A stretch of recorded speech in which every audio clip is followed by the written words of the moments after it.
لا إله لا إله إلا الله.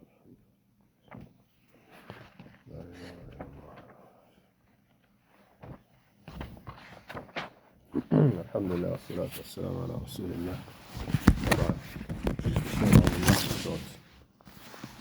For those who are resuming work this morning, inshallah. So we're still under the fourth etiquette, which is about talking, engaging one another in conversation, and the etiquettes and the manners that should be observed. So the last point here, al-mas'alatu as-sabi'ah, the seventh point, في قوله ولا تتقدم بين يدي الأكبر بالكلام. ولا تتقدم بين يدي الأكبر بالكلام.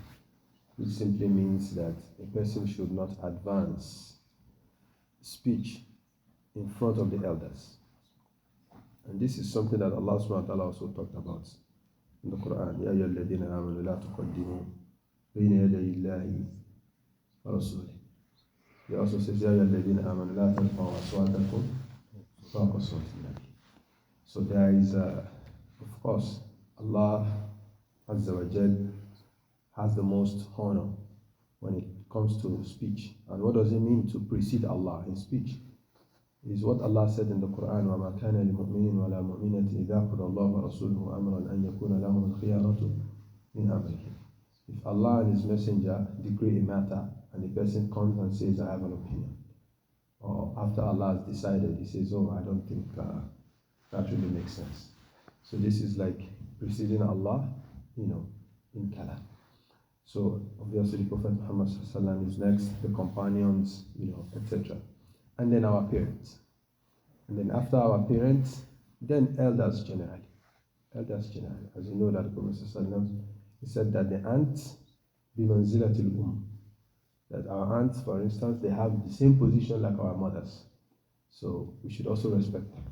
So then we now talk about the elders generally in the community. And this has to do with the elders. So he says, لأن الشرع حافظ للكبير حقه. Because the Sharia protects the place of the elders.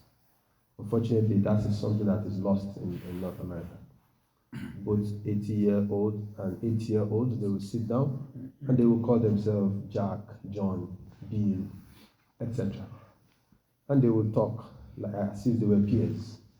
So instead, the elders should be given the preference because the elders always have the hikmah. There's a saying in my culture that if you have as much clothes as elders, Allah bless you have a lot of clothes like elders, you can never have the same amount of rags or used clothes like an elder. Meaning the experience will always be there. So you have to give the elder their right. وَمِنْ حَقُّهُ فِي الْكَلَامِ أَلَّا يُتَقَدَّمَ بَيْنَ يَدَيْهِ. And one of the haqq of the elders in speech is that you don't precede them in talking. You have a family affair, you have an issue that happened that want to be resolved, and you sit down and you want to discuss it. It's lack of adab for a young person to now see an elderly person in the sitting and start talking, except the elders give him permission to speak. So this is part of the etiquette of talking. But when we say al-akbar, what does it mean? There are two meanings for akbar. Generally, it means al-mutaqaddamu bil-kubri ala ghayrihi, the one who precedes others in kubr. Then what is kubr? There are two types.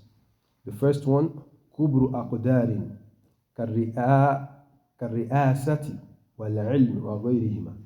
The first one is being elderly as a result of status or position. So someone is the Amir, for instance, or is the leader, for instance, or is the president, for instance. Even though he may not be old, as in old, but he is still an elder by virtue of the position that he has been given. So at least when it comes to, gatherings, engagement, you should be given that right for being in that position. Because you are not the one who puts him in that position. It's Allah subhanahu wa ta'ala that puts a person in position. Even if he wish that he wants to be there. How many people desire to be in position and Allah did not allow it? So you have to give him that acknowledgement. And the second one is kubru a'marin mimman yasbiqu bis-sinni wa ghayra, is to be elderly as a result of age. Someone has preceded you. He has fadlu sabaq above you. You see a lot of our elders with grey hair. They've been worshiping Allah subhanahu wa ta'ala before many of us were born. And even if you have something to say, you have to acknowledge that these people have been on this path for longer than you. And even though you may have learned some new things, they have the wisdom that you don't have. And that is why elders should always be put in the picture. If you see a congregation or a mixed people that only youth you have there, then something is wrong. Because they will not have that elderly foresight, to overlook what they are doing and guide them. Inshallah, because of time, we'll stop here. Jazakumu Khairan.